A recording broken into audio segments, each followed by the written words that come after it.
بسم الله الرحمن الرحيم.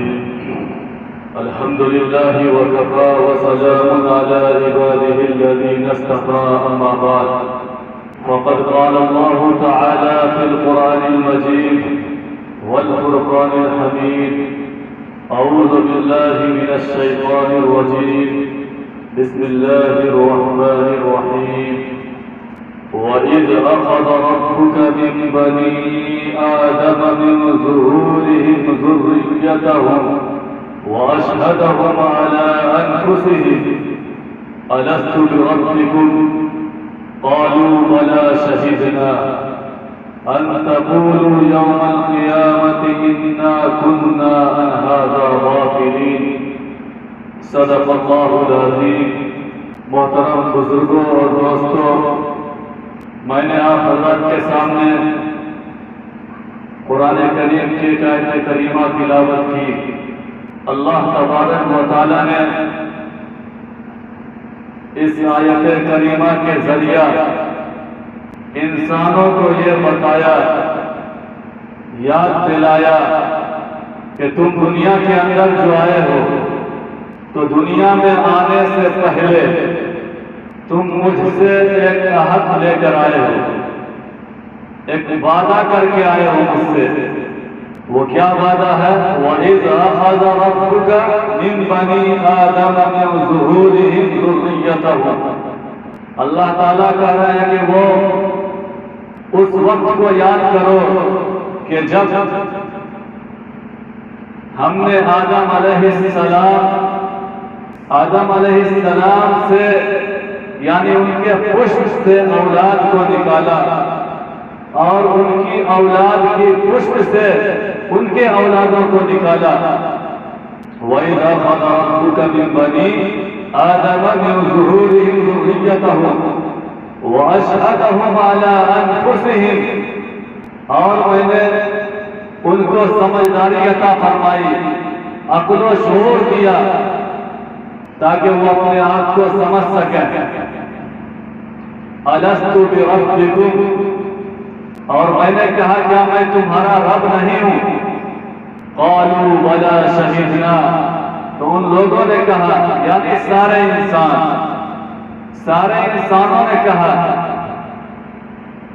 جو دنیا سے گزر چکے ہیں، یعنی دنیا کا جب شروعات ہوا، دنیا کے اندر آدم علیہ السلام آئے، اس کے بعد سے لے کر قیامت تک کے لیے جتنے بھی لوگ آئیں گے سب کو مخاطب کیا گیا ہے.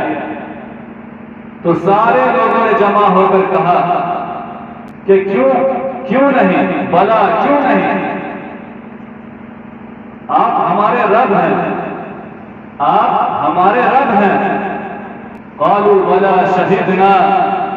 اللہ تبارک و تعالیٰ نے فرشتوں کو گواہ بنایا، اس کے علاوہ جتنی بھی مخلوقات تھی اللہ نے سب کو گواہ بنایا.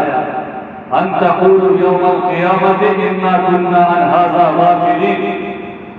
اس لیے اللہ نے گواہ بنایا تاکہ قیامت کے روز یہ نہ کہیں کہ ہمیں تو خبر ہی نہیں تھا، ہمیں تو معلوم ہی نہیں تھا، آپ نے بتایا ہی نہیں ہم کو. اللہ نے ساری مخلوقات کو گواہ بنا کر اس کے بعد یہ سوال کیا، کیا میں تمہارا رب نہیں ہوں؟ تو اللہ نے آدم علیہ السلام سے لے کر قیامت تک جتنے بھی لوگ دنیا میں آئیں گے سب کو چیوٹی کی شکل میں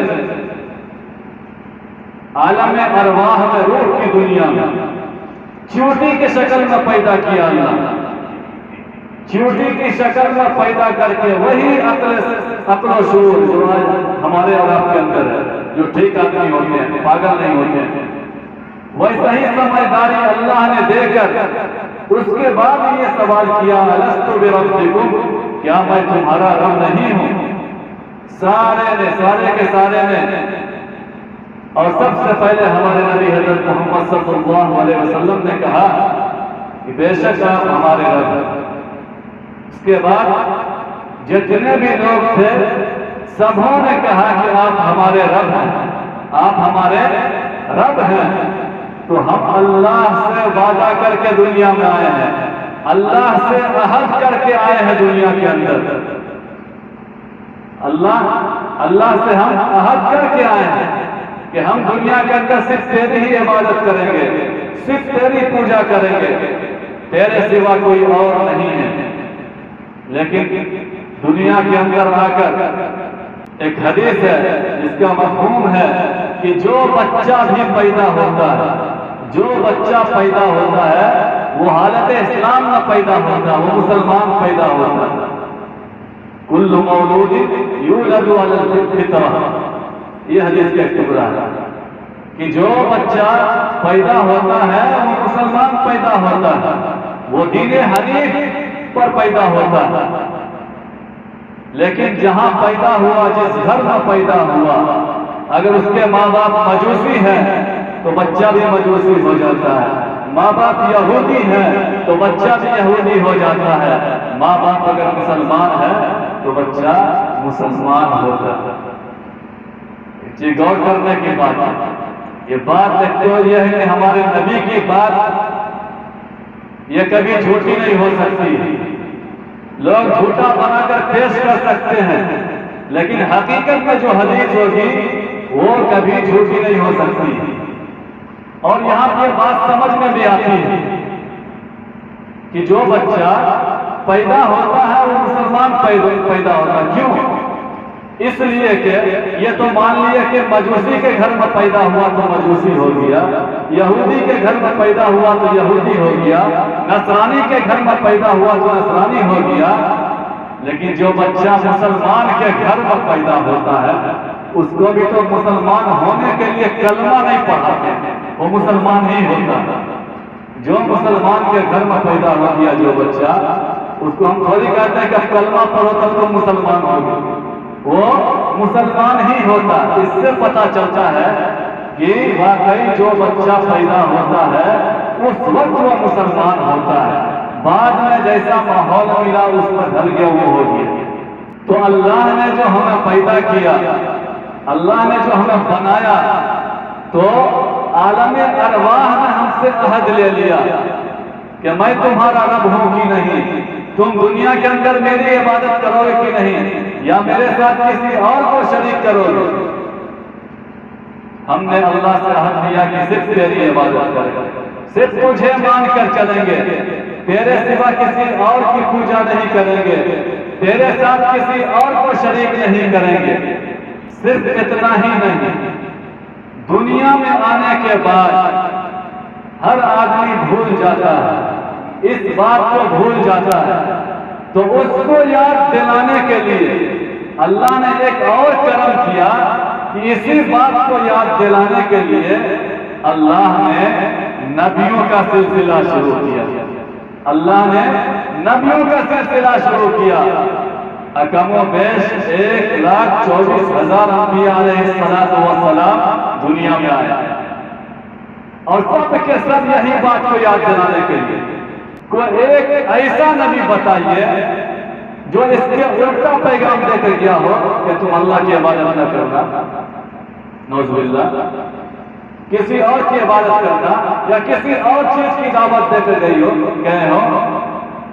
سارے نبی, جتنے بھی نبی آئے, سب نے یہی دعوت دیا, ایک اللہ کو مانو, ایک اللہ کو مانو, ایک اللہ کی عبادت کرو.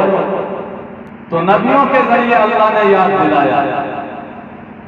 اور ایسا نہیں کہ نبی آتے تھے صرف ایمان والے کو یا مسلمانوں کو ہی بتاتے تھے, بلکہ نبیوں کا حال تو یہ تھا کہ غیروں کو دعوت دیا کرتے تھے, دوسروں کو دعوت دیا کرتے تھے. ایسے ایسے اسلام کے دشمن کو دعوت دیا کرتے تھے جن کو اسلام سے بہت زیادہ دقت ہوتی تھی, زیادہ پریشانی ہوتی تھی. جو اسلام کے سچے دشمن ہوا کرتے تھے ان کو بھی نبی آتے تھے اور ایک اللہ کی دعوت دیتے تھے, ایک اللہ کی دعوت دیتے تھے. اس لیے کہ وہ جو بھی نبی جس وقت آتے تھے, جس قوم میں آتے تھے, تو وہ پورے قوم کے لیے نبی ہوا کرتے تھے, صرف مسلمانوں کا نبی نہیں ہوا کرتے تھے.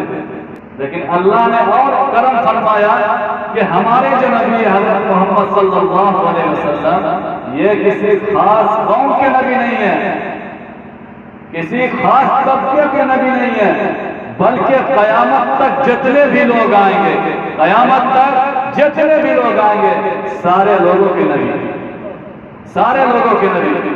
تو اللہ نے اسی بات کو یاد دلانے کے لیے نبیوں کا سلسلہ شروع کیا۔ جو لوگ ایمان لے آئے وہ کامیاب ہو گئے، جو ایمان نہیں لائے اپنے نبیوں کی بات کو ٹھکرا دیا وہ گمراہ ہو گئے، دنیا کے اندر اس کو اللہ تعالیٰ نے تباہ و برباد کر دیا۔ پھر اللہ تعالیٰ نے